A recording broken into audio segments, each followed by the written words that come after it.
아브라함 다 아시죠? 네. 아브라함에 대해서 알고 있는 내용, 아브라함이 어떤 사람인지, 예? 손 들고 한번 이야기해 보십시오. 예? 믿음의 조상. 예, 또 믿음이 대단한 분이죠.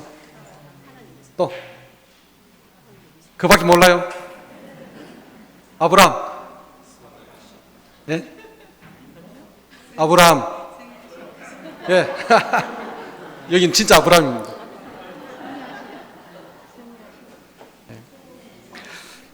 예. 이제 특강을 시작을 하겠습니다. 성사는 뒤에서 계속 보실 수 있을 것 같고요.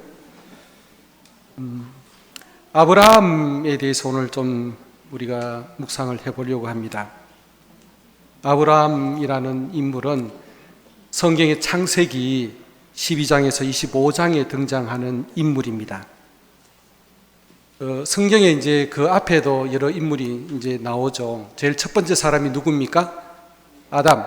그죠? 그 다음에 아담의 부인 하와. 그 다음에 쭉쭉쭉 이제 나오는데, 아브라함이 실제적인 역사적인 인물의 이스라엘 백성의 제일 첫 번째 조상이라고 보통 생각을 합니다. 왜냐하면은 그 성경 그 앞에 나오시는 그 아담과 하와나 뭐 이제 카인과 아벨이나 이런 노아나 이제 이런 인물들은 굉장히 상징성이 굉장히 강한 분들이고, 이 세상 역사 안에 숨겨진 그 깊은 신비를 드러내기 위해서 등장하는 인물이라서 상징성이 훨씬 더 높은 인물들입니다. 상징성이 높다고 해서 현실성이 없다는 것은 아닙니다. 더 현실적일 수 있는 것이 상징적인 인물들이죠. 어떻든 아브라함은 하느님께서 이 세상 사람들 중에 첫 번째로 하느님이 부르신 사람입니다. 그리고 아브라함은 이 세상에 살면서 우리가 사는 이 땅 위에, 이 지구 위에 살면서 하느님을 믿고 따랐던 사람입니다. 그래서 오늘 이 아브라함은 우리들에게 특별히 좀 중요한 의미를 가지는 것 같아요. 왜냐하면 우리들도 아브라함이 살았던 이 지구 위에서 같이 살아가고 있습니다. 아브라함도 이 한반도는 아니었지만 이 지구 위에서 우리와 똑같은 상황에서 이 지구 아래서 하느님을 섬기고 살았기 때문에 이 사람의 삶이 이 세상을 살아가는 우리들에게도 굉장히 중요한 가르침을 줄 수 있을 것 같습니다. 이제 아브라함에 대해서 좀 알아보도록 하겠습니다. 아브라함의 삶을 보면은 쉬운 평탄한 삶은 아니었던 것 같습니다. 우여곡절의 연속이었습니다. 아브라함은 원래는 좀 편안하게 잘 살고 있던 사람이었어요. 근데 편안하게 잘 살고 자기 가족하고 아버지를 모시고 잘 살고 있는데, 하나님이 갑자기 어느 날 아브라함에게 나타나셔서 지금 살고 있는 것을 떠나라고 이야기를 합니다. 근데 어디로 가라고 정확한 장소를 가르쳐 주지 않고 내가 알려주는 땅으로 가라고 그렇게 이야기를 합니다. 가라고 하니까, 하느님이 가라고 하니까 이 아브라함은 그 자리에서 짐을, 보따리를 다 챙겨서 그냥 무작정 길을 떠납니다.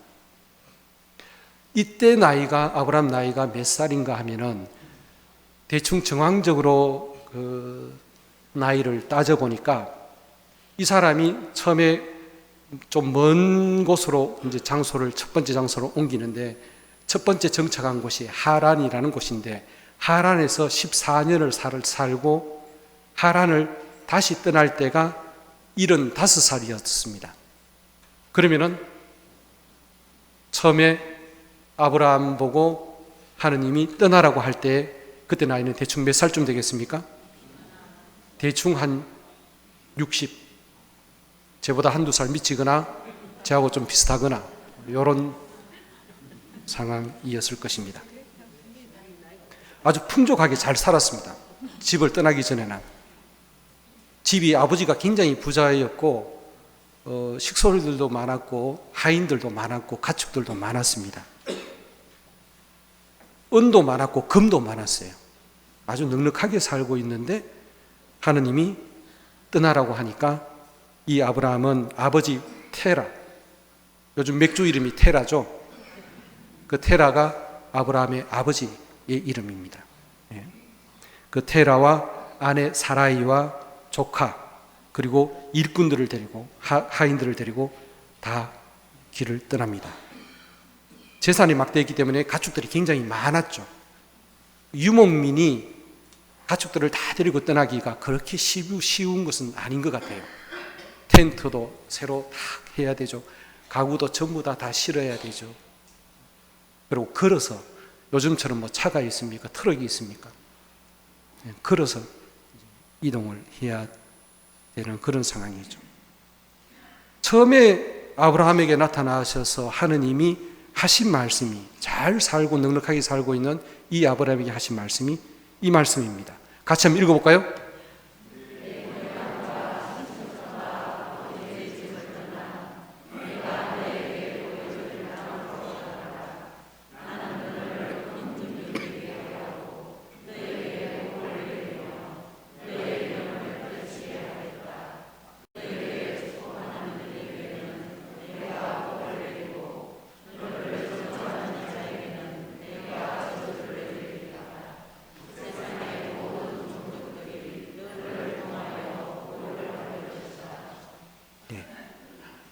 하느님께서 잘 살고 있는 아브라함을 이렇게 갑자기 떠나라고 합니다. 보여주실 땅으로, 너에게 보여줄 땅으로 떠나라. 이렇게 떠나라 하신 이유는 전체적인 문맥을 보면 아브라함을 위한 것입니다. 이 아브라함의 원래 이름은 아브라함이 아니었고 뭐였죠? 아브람이었죠. 부인의 이름은 원래 이름인 사라이고 나중 이름이 사라로 바뀌죠. 근데 아브라함을 위해서 떠나라고 하는데 아브라함만을 위해서 떠나라고 한 것이 아니고 또 세상 모든 종족들을 복을 주기 위해서 떠나라고 하시는 것 같습니다. 그래서 약속을 하느님은 큰 민족이 되어주게 하겠다. 그리고 복을 내리고 너의 이름을 떨치게 해주겠다. 세상의 모든 종족들이 너를 통해서 복을 받게 하겠다. 너를 축복하면은 하느님께서 그에게 복을 내리고 너를 저주하면은 하느님이 저주를 받게 해주겠다. 이런 약속을 하면서 떠나라고 하십니다. 자, 이 말씀 안에 복, 축복이라는 말이 이제 원어로는 같은 뜻으로 쓰이는데 복, 축복이라는 말이 몇 번 나오는지 빨리 한번 생각해 보세요. 5번 나옵니다. 하느님이 아브라함을 떠나라고 하시면서 복, 축복이라는 말을 5번 단어를 사용하십니다. 복, 축복과 반대되는 말이 무슨 말입니까? 저주입니다. 이 아브라함에게 하느님이 말씀하시기 전에 성경 앞부분에 저주란 단어가 몇 번 나오는가 하면은 5번 나옵니다. 이 세상이 생기고 나서 아브라함까지 오기까지 이 세상은 저주를 5번 이 땅 위에 내려집니다. 그런데 하나님은 아브라함을 부르시면서 복, 축복이라는 단어를 5번을 쓰셔요. 이 말씀은 무엇을 뜻하는가? 아브라함을 통해서 그 전에 내려졌던 모든 저주를 거두시고 이 세상 모든 사람에게 복을 이제 내리시겠다는 그런 하느님의 계획이 여기에 포함이 되어져 있습니다. 첫 번째 하느님이 내린 저주는 하와를 꼬신 뱀, 요 나쁜 놈한테 하느님이 저주를 내립니다. 그다음에 자기 동생을 죽인 카인에게 저주를 내리고요. 노아의 홍수할 때 노아의 아들 셈이라는 아들이 자기 아버지 노아한테 큰 잘못을 해서 이 가나안 땅에 이 셈이 사는 가나안 땅에 저주가 내려집니다.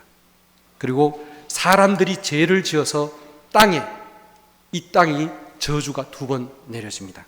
3장 17절, 5장 29절에 이렇게 그 이전에 이 세상이 생기고 나온 이후에 저주가 5번 내리는데 이 아브라함을 통해서 이 저주가 회복이 되어집니다. 이것이 하느님의 아브라함을 부른 실질적인 계획이기도 합니다. 아브라함은 하느님의 부르심과 이런 약속을 받고 길을 떠납니다. 그런데 이 사람이 어디로 가는지를 모릅니다. 그냥 가라고 하니까 무작정 길을 떠납니다. 아브라함 시대에, 그러니까 대충 연도를 따져보면 한 5, 6천 년 전쯤 되어지는 것 같아요. 성서학자들에 의하면은.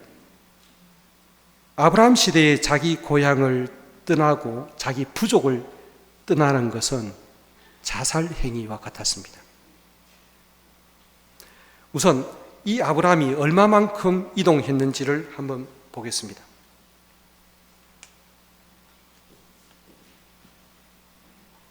이게 아브라함이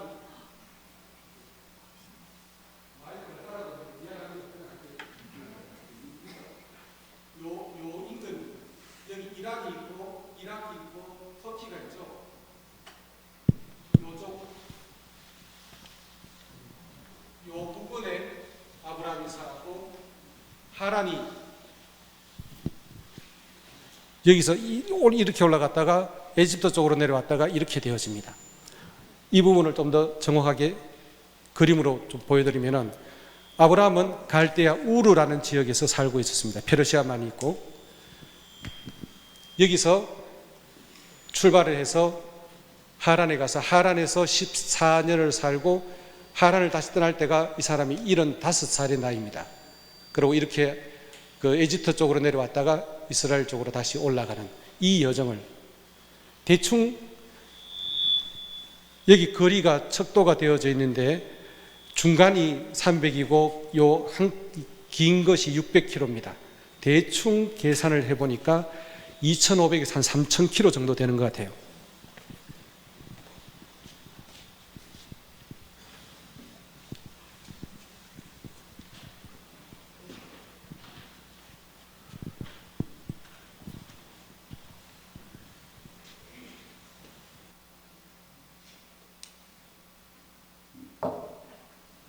저 거리를 자기 식구들을 다 데리고 가축들을 데리고 짐을 싸가지고 저 거리를 이동을 해야 됐습니다.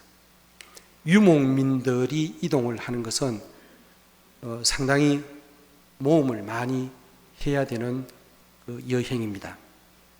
그 당시에 이런 여행이 왜 자살과도 같았냐 하면은, 자기 그 인근 이쪽 지방의 모든 사람들이 유목민들이었습니다.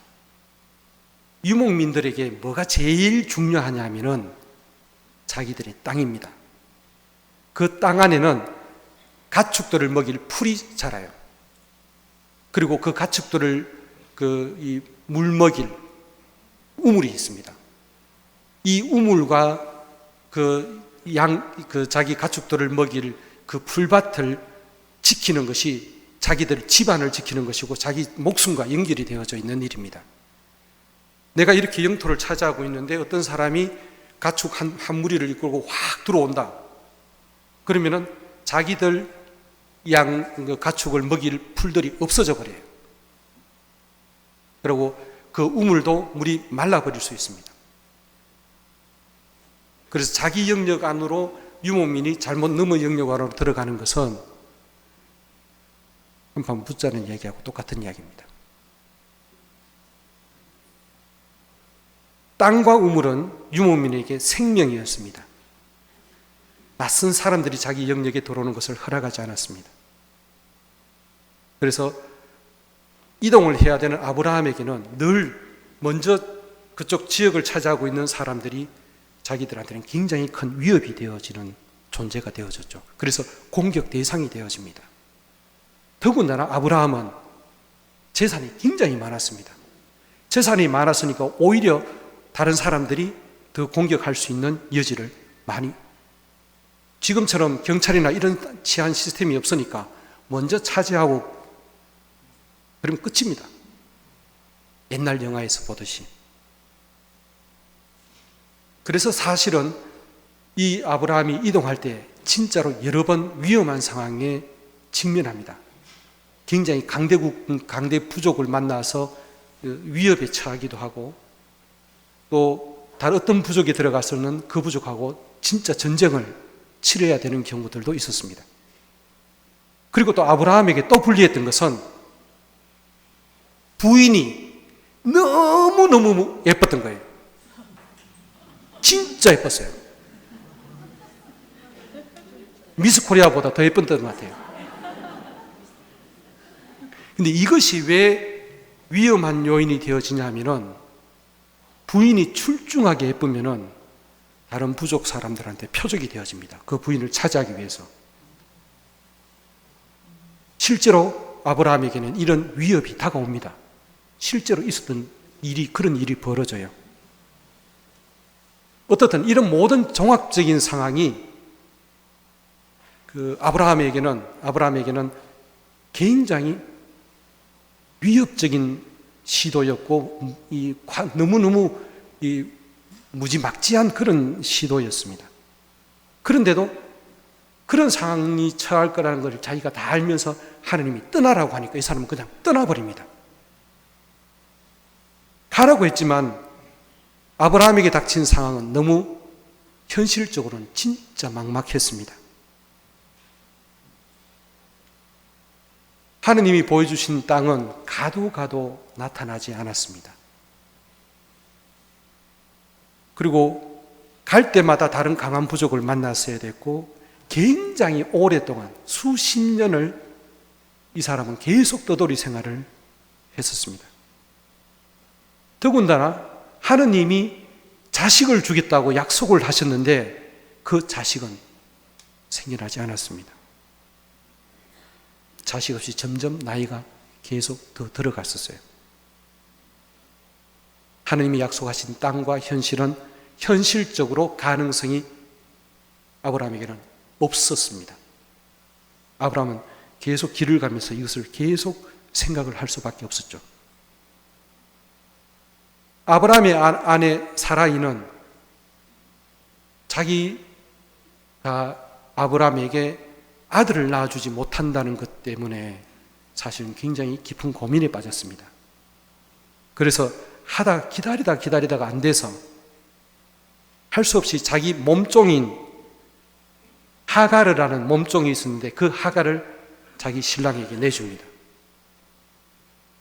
그 신랑에게 내준 그 몸종에게서 서자가 태어나는데 그 서자의 이름이 이스마엘입니다. 그 하가르라는 몸종의 아들이 이스마엘이 태어나죠. 이때 아브라함의 나이가 86입니다. 60에 길을 떠났는데 86까지 자식이 없었단 말입니다. 아브라함은 부인의 나이도 이제 많이 들어가기 때문에 굉장히 불안했습니다. 그래서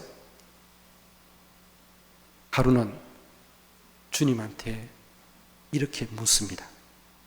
아브라함이 물은 이야기 한번 읽어볼까요?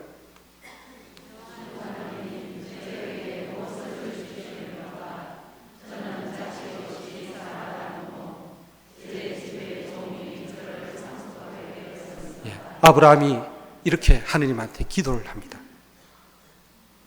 주 하느님, 제게 무엇을 주시렵니까? 저는 자식 없이 살아가는 몸, 제 집의 종이 저를 상속하게 되었습니다.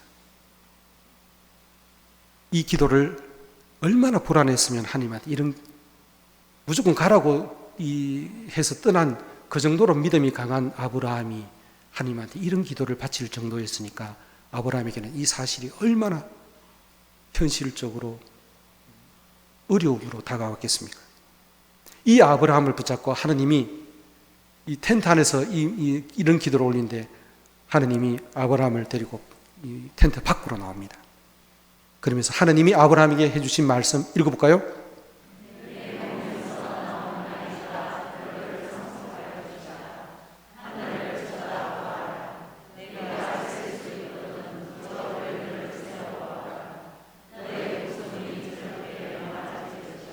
예.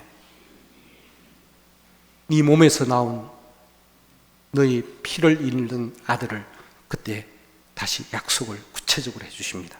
그러면서 하늘을 쳐다보라고 합니다. 지금 하늘 쳐다봐야 별 몇 개 안 보이죠. 진짜 옛날에 여러분들 어릴 때 밤하늘 빡빡한 거 보셨죠? 저는 딱 한 번 기억이 남는 장면이 있는데요. 진짜 별이 많았어요. 진짜 세알릴 수 없을 정도로 그런 하늘을 하나님이 보여주신 것 같아요.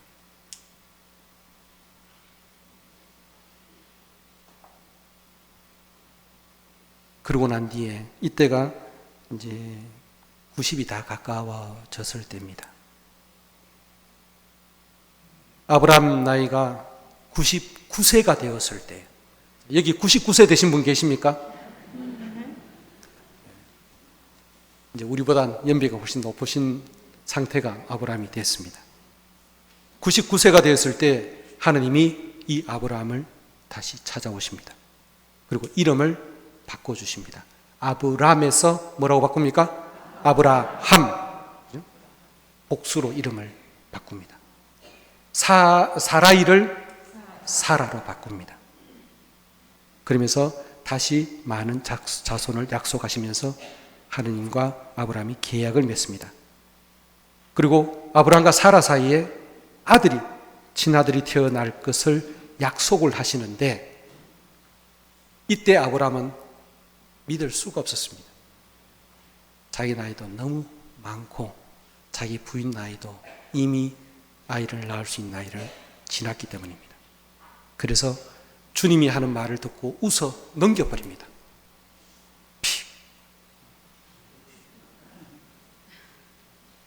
그러다가 주님께서 3명의 손님처럼 아브라함을 찾아오십니다. 성경에서 읽은 기억이 있죠? 여기서 삼위일체의 신비가 살짝 드러난 것으로 성서학자는 이야기를 합니다. 아브라함을 찾아온 손님이 3명이 찾아오는데 그 사람은 하느님이었습니다. 이 아브라함은 그 자기에게 온 손님을 극진히 대접을 합니다. 그러니까 그 3명의 손님이 사라에게 이제 아이가 생길 것이다 라고 이야기를 하는데 밖에서 텐트 밖에서 그 이야기를 들은 사라가 웃어버립니다. 또 그만큼 아브라함과 사라에게 아이가 날 가능성은 없었던 것입니다. 본인들이 잘 알고 있겠죠. 그런데 못하는 일이 없으신 하느님은 그것을 아브라함과 사라에게 후손을 약속을 하십니다. 자, 이렇게 해서 이제 아브라함이 이제 아이를 가지게 되어지는데 여기서 잠깐 좀 우리가 생각을 해볼 것은 하느님이 왜 아브라함을 선택하시는가? 수많은 사람들이 있었을 것인데 왜 하필 아브라함을 콕 찍어서 떠나라고 말씀을 하셨겠는가? 아무나 하느님은 그러지는 않았을 것 같아요. 하느님이 엄선을 하셨던 것 같은데 그 이유가 이렇게 나타납니다. 그 세 명의 모습으로 찾아온 하느님이 아브라함에게 하시는 말씀입니다. 한번 읽어볼까요?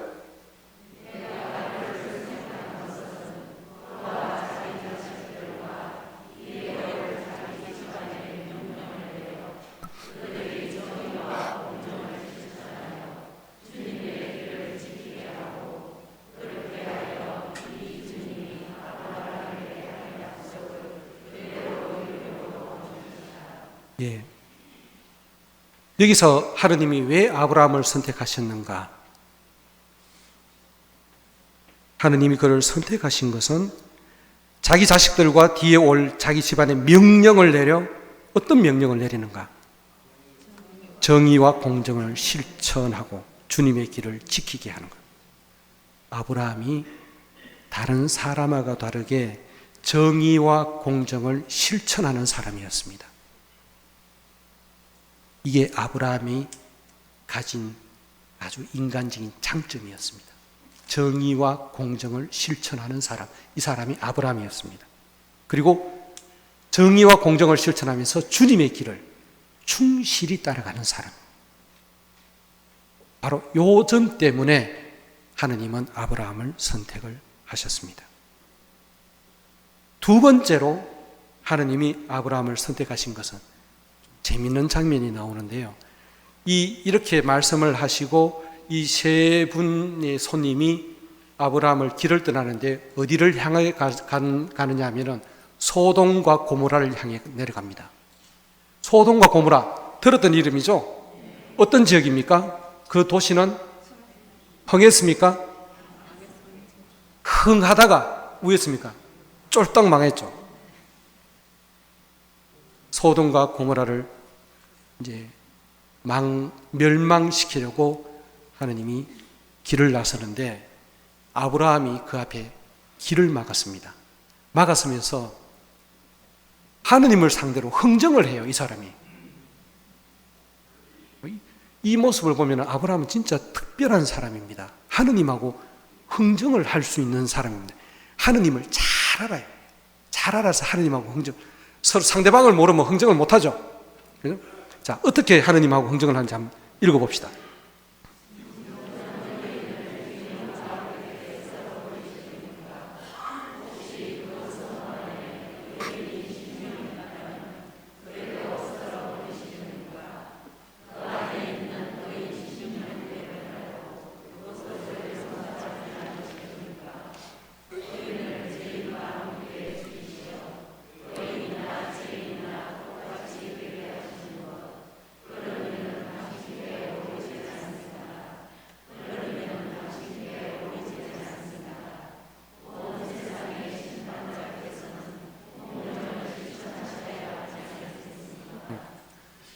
멸하러 내려간다고 하니까 소돔과 고모라 그 놈들이 얼마나 나쁜 놈이었으면 하느님이 벌하러 완전히 멸망시키러 내려가겠어요. 그러니까 그 앞에 막아서고 그런 일은 하느님 당신한테는 어울리지 않습니다라고 길을 막아서가지고 하느님 못 가게 막아요. 이 모습을 보면은 아브라함이라는 사람은 사람에 대한 연민이 굉장히 많은 사람입니다. 다른 사람을 그놈이 비록 나쁜 놈이라 하더라도 그 사람을 굉장히 아끼고 사람이면은 조금이라도 더 잘해주려고 굉장히 노력을 하는 사람입니다. 바로 이런 점이 아브라함이 선택된 이유였던 것 같습니다. 그런데 이렇게 흥정하던 아브라함은 하면서 처음에 50명, 50명으로 흥정을 합니다. 가있기는 하느님이 50명 정도 되면 내가 멸하지 않을게. 딱 보니까 안 될 것 같아. 그래서 5명을 싹 깎습니다. 45명 하면 어떻습니까? 하니까 45명 해도 멸하지 않을게. 다시 보니까 45명도 안 될 것 같아. 30명, 20명, 10명까지 내려갑니다. 그 큰 대도시 2개의 소돔과 고모라 대도시가 의인이 10명이 없었습니다. 그래서 하느님은 그 도시를 멸망하게 되고 아브라함은 더 이상 하느님 앞을 막지는 못합니다. 어떻든 하느님이 아브라함을 선택하신 것은 아브라함이 하느님을 굉장히 강한 믿음을 하느님께 가지고 있었고 공정과 정의로운 삶을 살았고 또 주님을 굉장히 잘 따랐으며 다른 이들을 위한 사랑이 아주 넘쳤던 사람입니다. 이런 이유 때문에 하느님이 아브라함을 선택을 하신 듯합니다. 그런데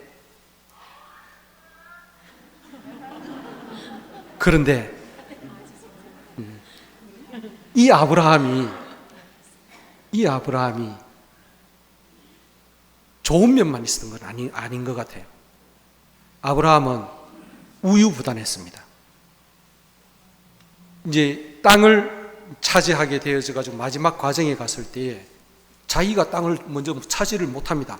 못하고 어디를 잡아야 될지를 못 정하고 있는데 조카 보고 야 네가 먼저 땅 잡아 확 잡아라 해놓고 자기는 찌끄레기 땅 이런 것죠. 좀 우유부단합니다. 그리고 때때로 굉장히 무책임한 사람입니다. 자기 위험에 처했을 때에 자기 부인이 너무너무 미모라서 이제 아브라함이 위협이 되어지니까 자기 부인을 자기 부인이라 하지 않고 여동생이라고 해버립니다. 여동생이라 해가지고 자기 부인을 그 힘센 사람한테 썩 내주듯이 이랬던 사람. 좀 책임이 없죠? 그런 사람 신랑으로 삼겠습니까? 그리고 이 사람은 자기 대를 잇기 위해서 어떻게 할지도 몰랐는데 부인 사라이가 보다가 안 돼서 자기 몸종을 내줍니다. 이것도 부인이 시키는 대로 그렇게 따라가요. 좀 남자로서는 조금 맥락이 좀 맥이 없는 그런 사람처럼 보입니다.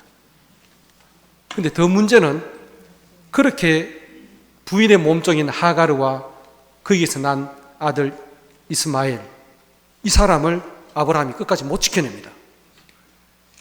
사라가 나중에 아들을 딱 놓고 난 뒤에 이제 사라가 눈이 딱 뒤집어져 가지고 그 전에 자기 몸쪽으로 내줬던 하갈과 그 다음에 이스마엘을 쫓아내도록 만드는데 꼼짝없이 아무 소리도 못하고 그냥 쭈그리고 있어요.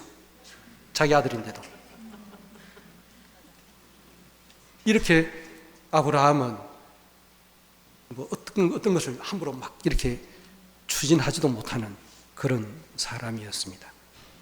척과 서자를 지켜내지도 못하죠. 완벽한 사람은 아니었던 것 같습니다. 그래도 하느님이 이 사람을 선택하신 것은 이 사람의 믿음과 이 사람의 공정과 정의, 또 이 사람이 다른 사람을 사랑하는 마음, 이것 때문에 이 사람을 선택을 하셨습니다. 시간은 한참 흘렀고 주님은 드디어 사라를 통해서 늙은 나이에 친아들을 낳게 해줍니다. 99살에 하느님이 찾아와서 아들을 이제 낳을 것이다 라고 했으니까 아들을 딱 낳는 나이는 몇 살이 됐냐면은 딱 100살입니다. 부인도 나이도 그 정도 됐겠죠. 더 이상 가능성이 없을 때 아이가 생겨납니다. 이삭이 생겨나죠. 자, 이때 얼마나 아브라함이 기뻤겠습니까? 그죠? 그리고 사라는 진짜로 얼마나 좋았겠어요? 그죠? 대를 못 잇는 여자, 그때는 대를 못 잇는 여자는 거의 죽음입니다. 죽음. 옛날에 조선시대 뭐 그랬잖아요. 자식 못 낳는 여자는 뭐 큰 죄인으로 취급을 받았습니다. 결국 이삭이 젖을 딱 떼자 이 사라는 그 첩과 첩의 아들을 들판으로 그냥 내쫓아 버립니다. 어떻든 아브라함은 이제 첩도 떠나가고 이제 그 아들도 서자도 이제 떠나가고 나니까 이제 친아들을 데리고 이제 자기 본부인하고 평화롭게 좀 살게 되어졌는데 아브라함에게 놀라운 또 다른 일이 하나 생깁니다. 기가 막힌 일이 생겨요. 어떤 일이 생기는지 한번 봅시다. 같이 한번 읽어볼까요?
예, 여기까지 읽겠습니다.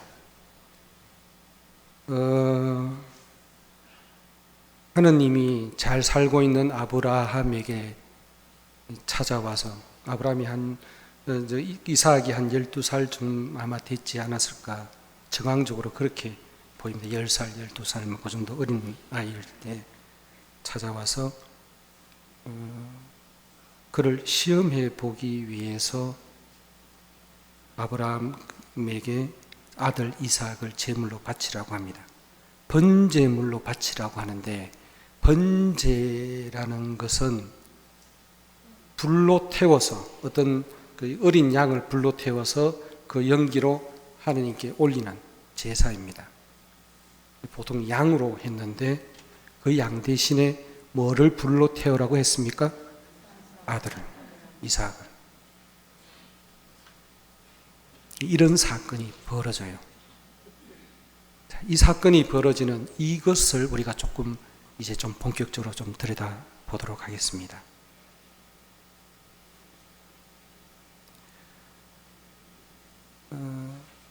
이렇게 말씀을 하십니다. 너의 아들, 네가 사랑하는 외아들 이삭을 데리고 모리아 땅으로 가거라. 그곳 내가 너에게 일러주는 산에서 그를 나에게 번제물로 바쳐라. 이렇게 말씀하시는 하느님은 이 말씀 안에 아브라함이 그 아들 이삭을 얼마나 사랑하고 있는지를 하느님이 알고 계셔요. 네가 사랑하는 외아들, 그 아들을 데리고 떠나라. 그 전에 처음에 있던 곳에서 처음에 떠나라고 했던 곳과 다르게 이번에 떠나라고 한 것은 그 아들을 딱 데리고, 둘만 데리고 떠나라고 말씀을 하십니다. 아브라함에게 하나님이 번제물로 바치라고 하는 이 아들은 예사 아들이 아니었습니다. 인간적으로 보면 100살까지 기다렸다가 얻은 아들입니다.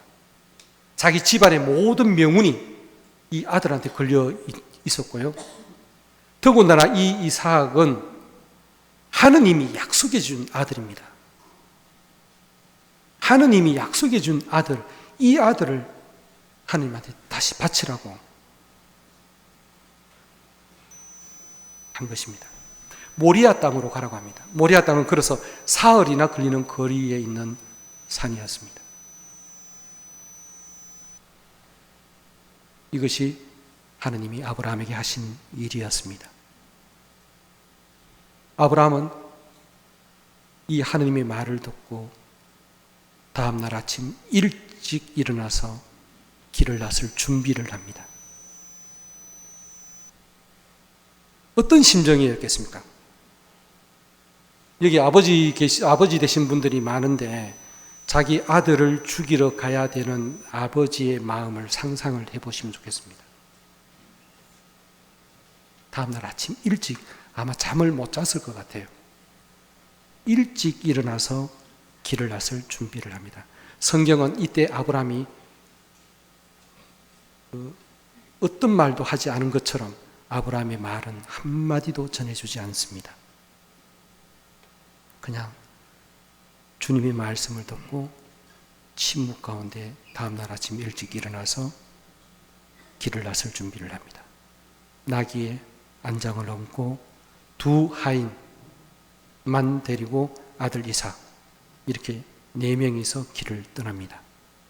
그리고 자기는 분제물에 사용될 장작을 자기가 직접 팹니다. 그 장작은 어디에 사용될 장작입니까?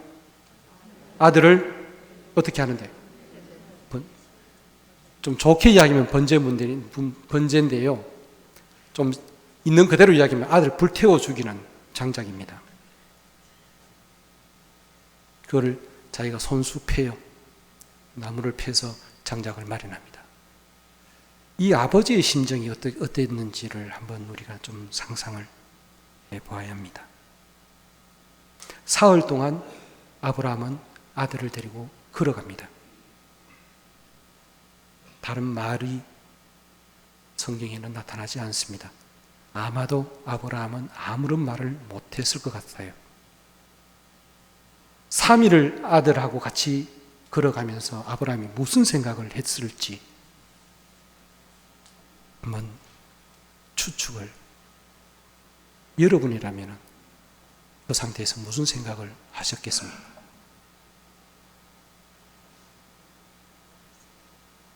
삼 일을 걸어서 드디어 그 산에 도착합니다. 아브라함은 함께 데리고 간 두 하인을 산 입구에 기다리라고 해놓고 아들만 데리고 올라갑니다. 그 다음 장면이 어떻게 되어지는지를 한번 봅시다. 한번 읽어볼까요?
아브라함의 행동을 좀 자세히 좀 살펴봅시다. 아브라함은 자기 장작을, 자기가 패해서 준비해온 장작을 아들 이삭에게 지웁니다. 아마도 3일 동안 걸어오면서 나이도 적지 않았었겠죠. 적어도 110세쯤 되었을 나이인데 갈등을 굉장히 많이 했을 것이고 3일을 걸어서 굉장히 지쳤기 때문에 그 장작을 이삭에게 지었을 수도 있을 것입니다. 3일 동안 걸으면서 하나님의 뜻을 그대로 받아들일 것인가, 아들을 살릴 것인가, 이건 아버지가 본능적으로 고민을 아마 했던 부분일 겁니다. 여기에서 아브라함이 처음에 길을 출발할 때에 나귀의 안장에, 새벽에 일어나서 나귀의 안장을 얹었다는 대목이 있었죠. 왜 아브라함이 나귀의 안장을 얹었을까? 아버지의 입장에서는 그렇게 가다가 혹시 하느님이 마음이 변해서 살려주시면 그 나귀에 다시 태워서 오고 싶은 생각이었을 겁니다. 자기는 그 나귀 안장에 타지 않아요. 출발할 때 나귀 위에 안장을 얹어서 출발을 합니다. 그 아들을 살려서 그 나귀에 앉혀서 데려오고 싶은 아버지의 마음이었던 것 같습니다. 그렇게 이삭에게 장작을 짊어지고 이제 마지막 산으로 올라가면서 이제 아브라함은 하나님 말씀대로 실행할 준비와 각오를 다 마칩니다. 칼과 불을 자기가 직접 챙깁니다. 이제 하나님의 뜻을, 하나님이 말씀하신 것을 그대로 실행하려는 마음을 붙입니다. 하인을 두고 아버지와 함께 이제 산으로 올라가는 이삭이 그제서야 뭔가 좀 이상하다는 느낌을 가집니다. 하느님께 바칠 번제물이, 이때까지 항상 번제물을 바치러 가면 양이 있었는데 양이 없는 거예요.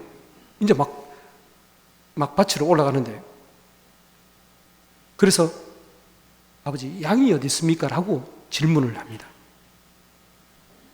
이 아들에게 아버지는 대답을 해야 됐겠죠.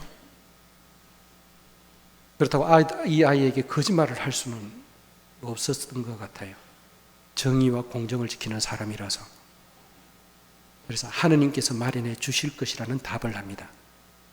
사실 자기가 바칠 그 아들은 누가 주신 것입니까? 하느님이 주신 것이죠. 하느님이 마련해 주실 것이라고 그렇게 대답을 합니다. 아브라함 입장에서는 아들한테 옳은 대답을 해 주었죠. 아들은 그 말이 무슨 말인지를 알아듣지를 못하였습니다. 둘은 그렇게 해서 함께 걸어갑니다.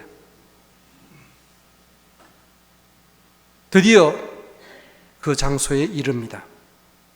아브라함은 지체하지 않고 머뭇거리지 않습니다.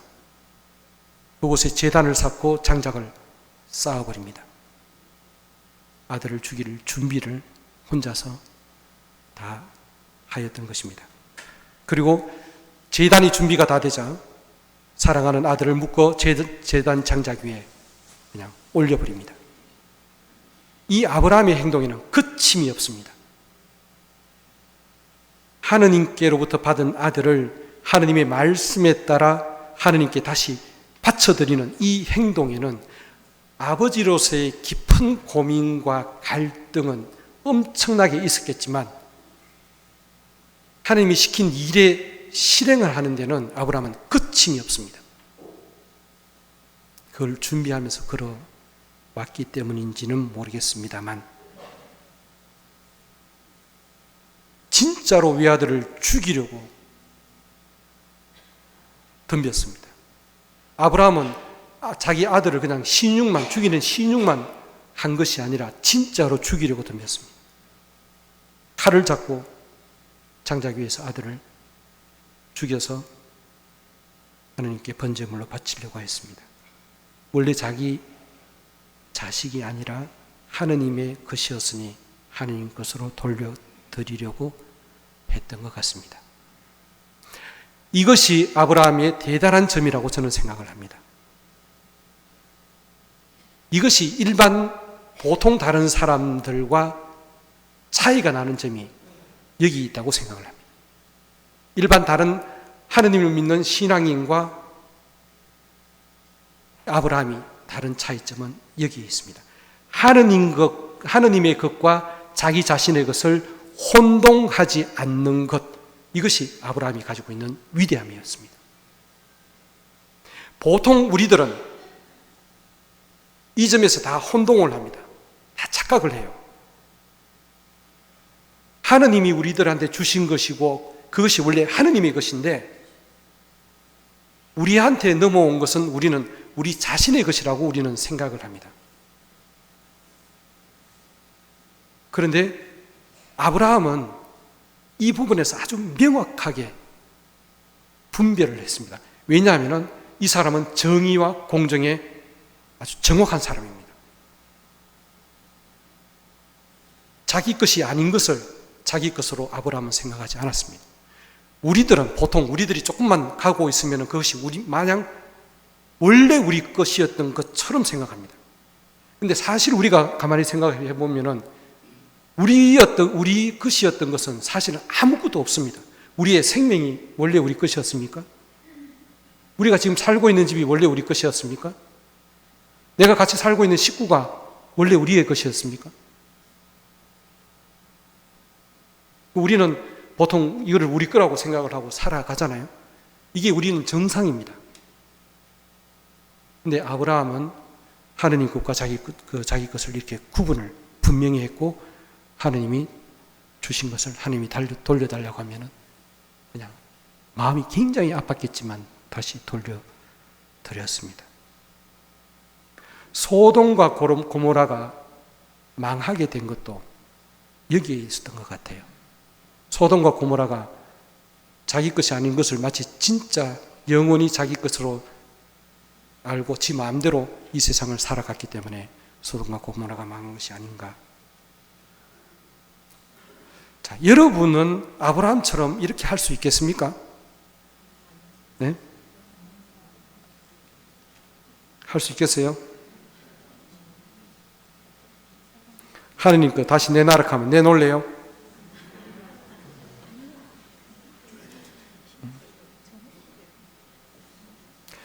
이런 점 때문에 아브라함은 선택되었고 하나님의 축복을 받고 세상 구원을 위한 그 사람을 통해서 모든 종족이 복을 받게 되는 사람으로 뽑혀집니다. 이 아브라함을 믿음의 아버지라고 부르는 이유가 여기에 있습니다. 자, 아브라함이 이제 아들을 죽이려고 하는 찰나 천사가 갑자기 나타납니다. 그 다음 상황, 진짜 죽이려고 하는데 그 다음 상황이 어떻게 되는지 한번 읽어볼까요?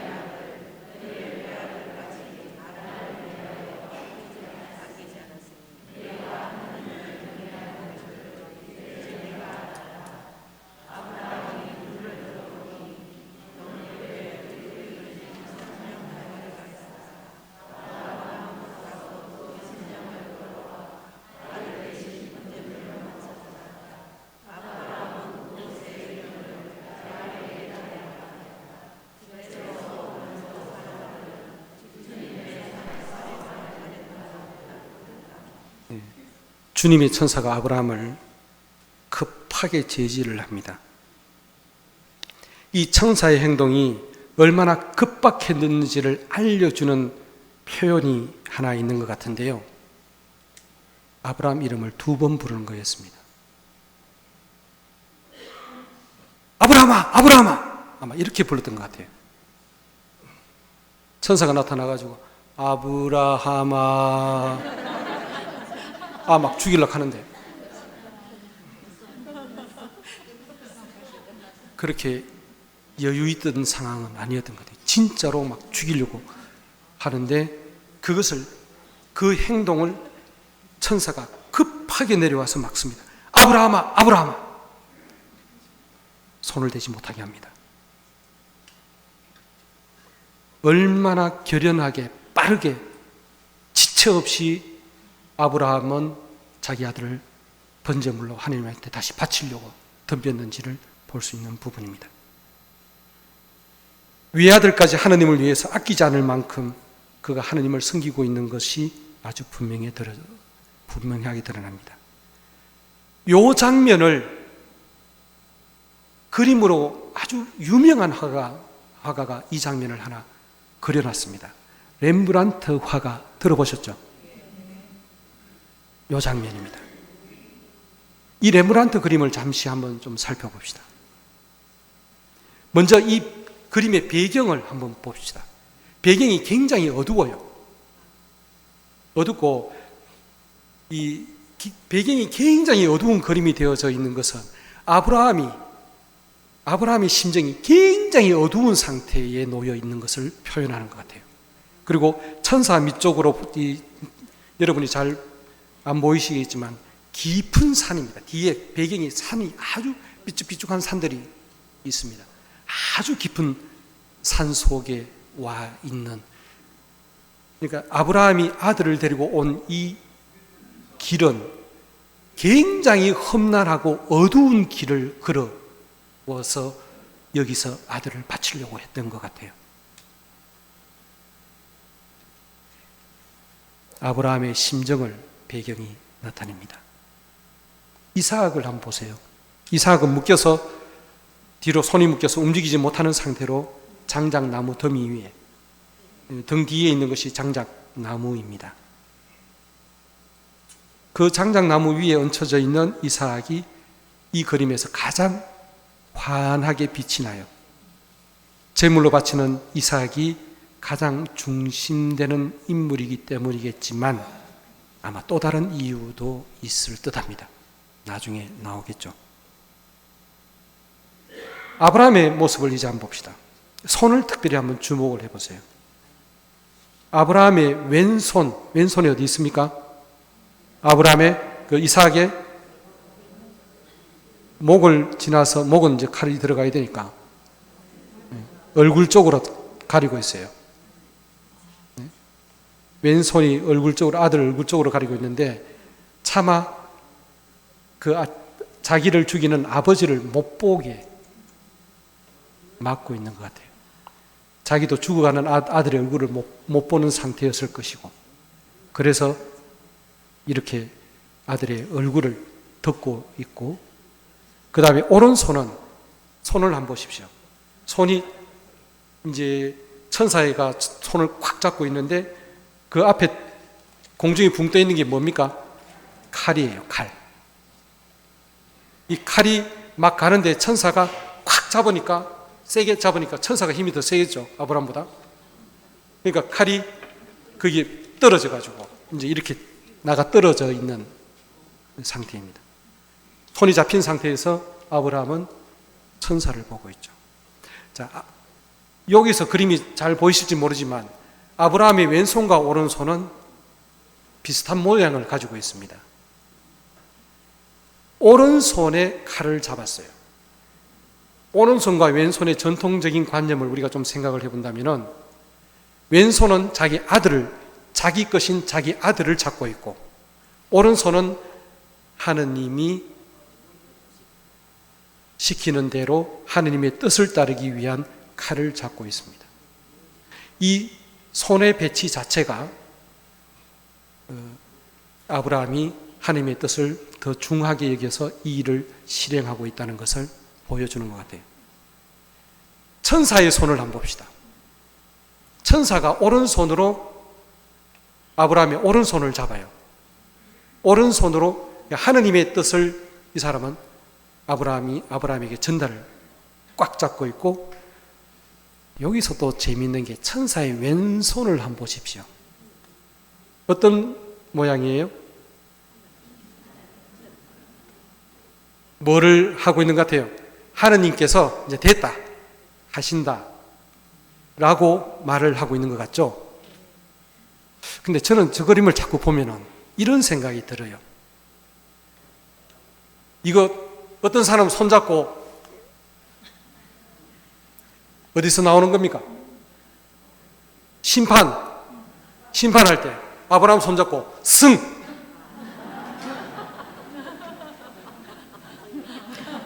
아브라함아, 네가 이겼다. 그렇게 보입니다, 저한테는. 하느님의 뜻이기도 하지만 아브라함을 손을 붙잡고 이겼다, 네가.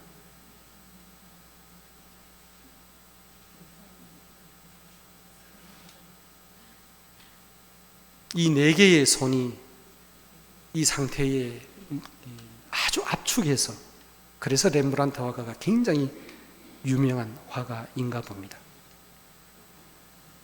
아브라함은 이제 하나님께서 말해주신 순양을 이제 번제물로 바칩니다.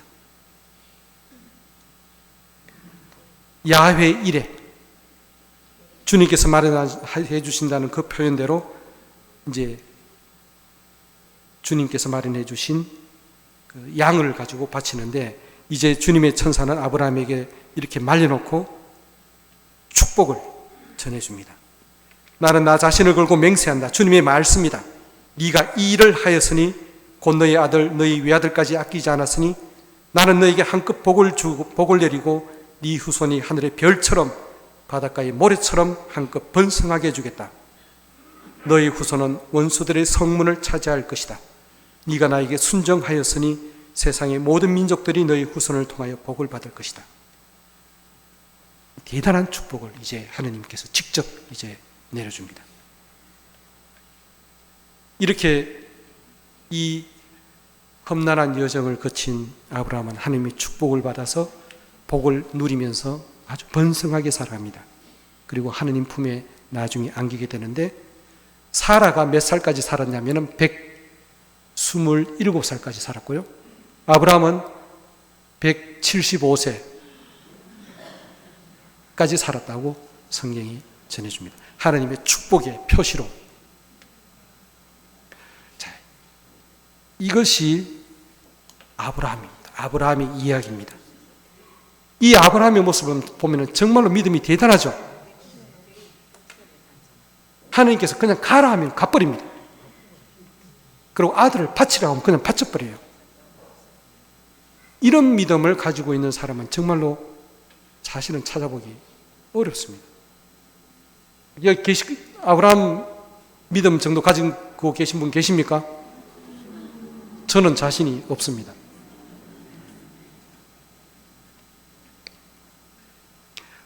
이 사람의 믿음, 이 사람의 정의로움, 이 사람의 공정함, 과연 하느님이 첫 번째 사람으로 이스라엘을, 온 세상을 구원하시기 위한 실제적인 역사의 첫 번째 사람으로 부르기에 손색이 없는 그런 사람입니다. 아브라함처럼, 우리가 이 아브라함을 들었으니까 아브라함처럼 할 수 있겠어요? 이게 아브라함입니다.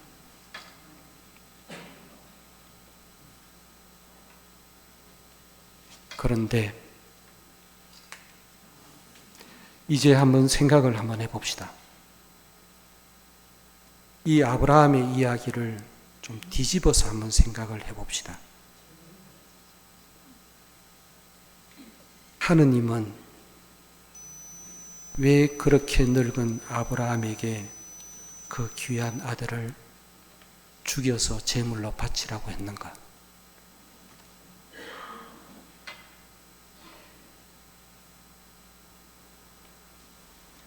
그 늙음하게 하느님께서 주시겠다고 했던 그 아들을, 그렇게 애지중지하는 그 아들을 그 아버지 손으로 직접 죽이게 만들고 그것도 모자라서 불태워서 하느님께 바치라고 하는 일을 하느님이 왜 시켰는가?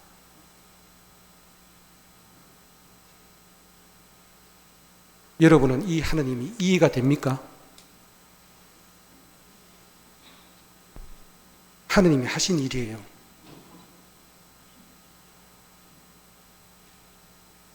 아브라함의 믿음을 시험해 보기 위해서였다면 다른 방법으로 하느님은 아브라함의 믿음을 얼마든지 측정해 보고 시험해 볼 수 있었을 겁니다.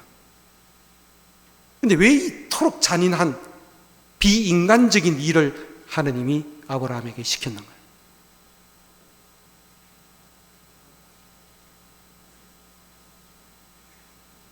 여러분은 이런 하느님을 진짜로 좋아할 수 있겠어요?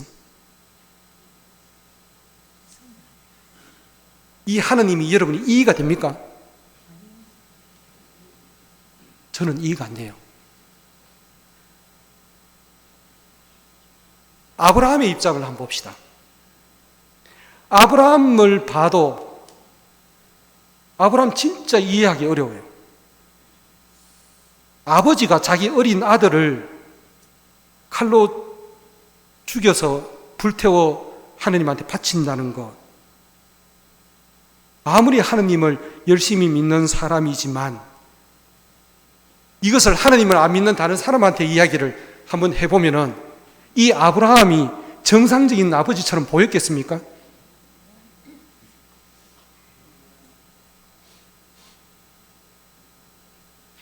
하느님을 믿지 않는 사람들이 이 아브라함을 보면은 아브라함은 광신자입니다. 미친 사람이에요.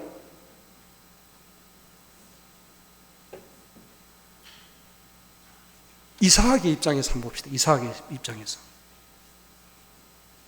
이삭의 입장은 진짜로 억울해요.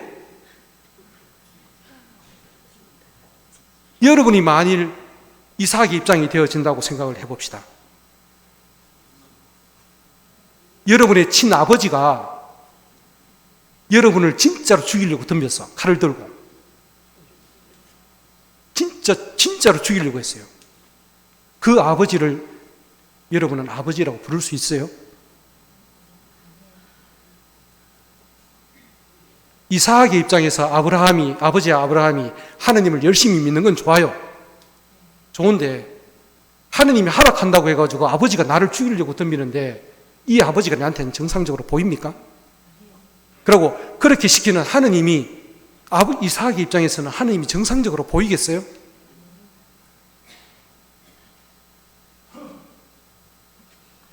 이 아브라함의 이야기 안에는 하느님도 아브라함도 이삭도 정상적으로 보이는 것이 없습니다. 이해가 안 되는 이야기예요. 이해가.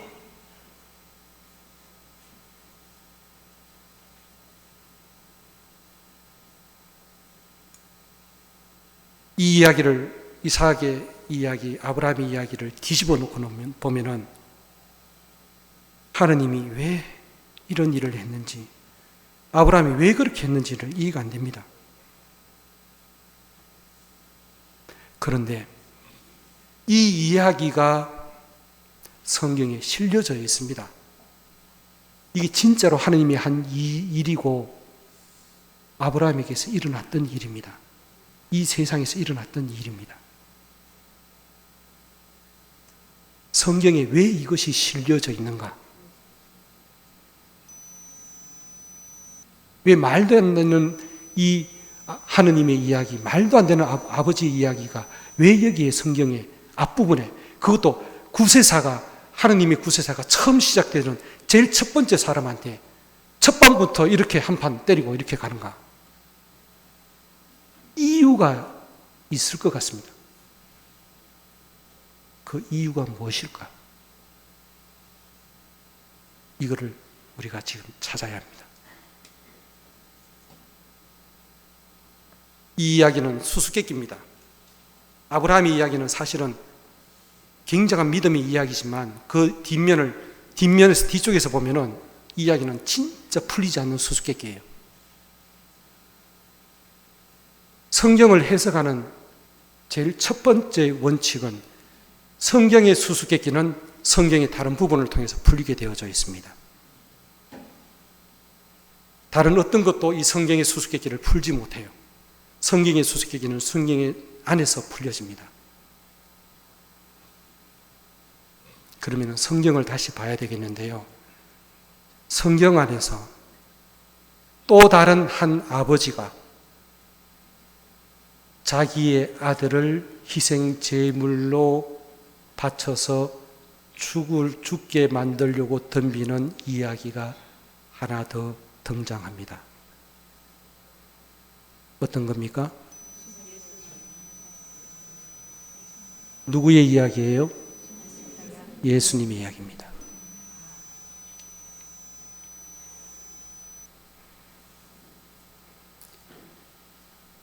구약의 제일 처음 이야기, 실제적으로 역사 안에서 첫 번째 일어나는 이 아브라함의 이야기, 아버지 아브라함이 외아들을 제물로 바치는 이야기. 신약에 한 아버지가 자기 아들을 제물로 바치는 이야기가 등장합니다. 신약의 예수님의 이야기입니다. 구약의 아들 이삭을 통해서, 구약의 그 아버지를 통해서 온 인류가 복을 받고 번성하게 되어졌습니다.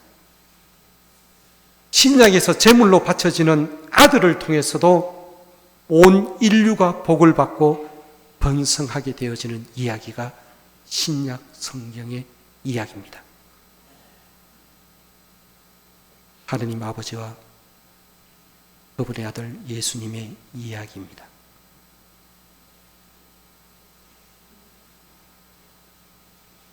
구약의 아버지 아브라함과 아들 이삭 사이에 일어난 그 일은 신약에 와서 하느님 아버지와 그분의 아들 예수님 사이에 일어난 일, 이 두 개가 연결이 되어져 있습니다.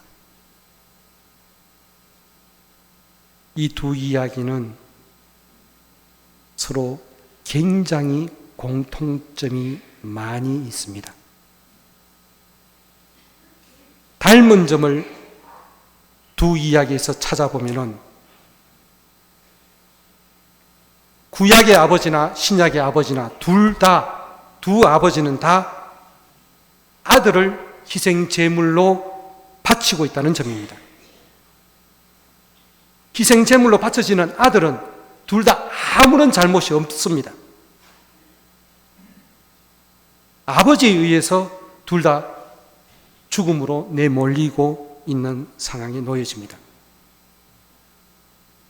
아들 이삭도 자기가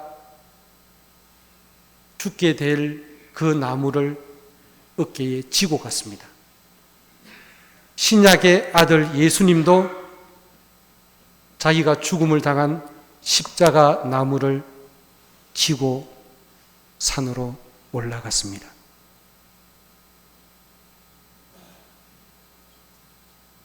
두 아들을 통해서 온 세상 사람들이 복을 받게 되어집니다. 이런 부분에서 두 이야기는 똑같은 이야기입니다. 차이점이 있습니다. 차이점은 어떤 것이 차이겠습니까? 이삭은 죽지 않습니다. 그런데 신약의 아들은 죽습니다. 구약의 아들은 하느님에 의해서 죽음 직전까지 갔다가 살아납니다. 하지만 하느님의 친아들은 끝까지 희생제사로 모든 사람의 구원을 위해서 바쳐집니다. 하느님은 이 세상 구세사를 시작하면서 아브라함을 첫 사람으로 부르실 때에 당신이 신약에서 하실 일을 계획하고 계셨습니다. 당신이 앞으로 이 세상을 위해서 어떤 일을 하실 것인가를 제일 첫 번째 부른 아브라함을 통해서 하느님은 보여주셨습니다. 아브라함 그 사람은 아브라함이 펼친 그 이야기는 하느님 당신이 직접 하실 이야기였습니다. 당신 자신의 이야기였습니다.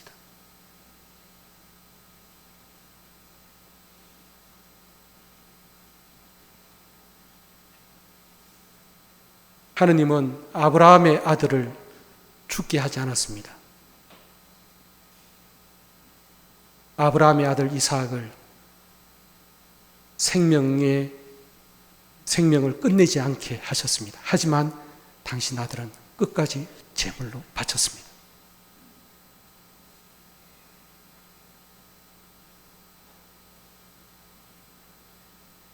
온 세상과 모든 인간을 위해서 복을 내리고 모든 세상을 구원하시기 위해서 당신 친아들을 희생시키면서 당신이 신약에서 하실 그 이야기를 첫 번째 사람에게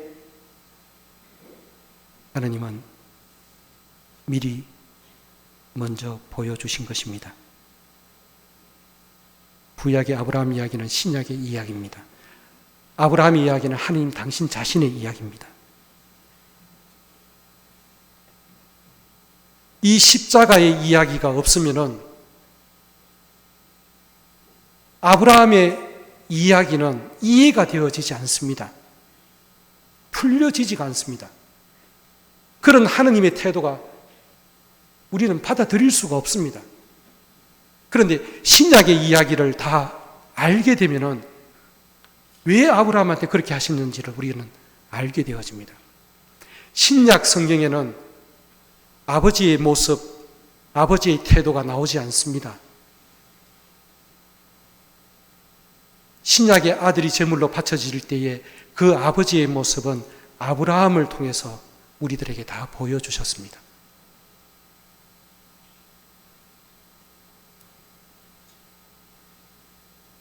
하느님은 우리를 위해 당신 외아들을 진짜로 바친 아버지이십니다. 구세사의 제일 첫 이야기는 당신 자신의 이야기였습니다.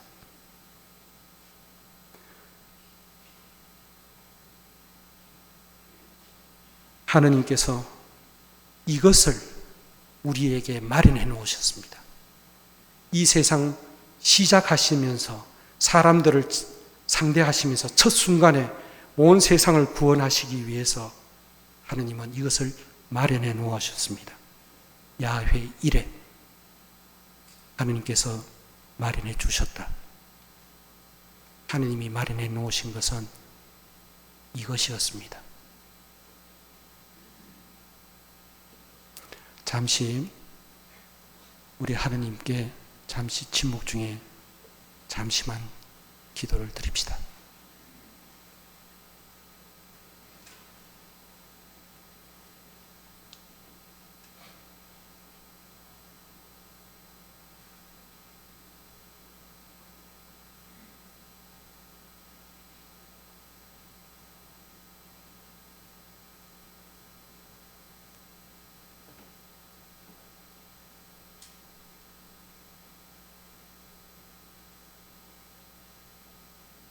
영광이 성부와 성자와 성령께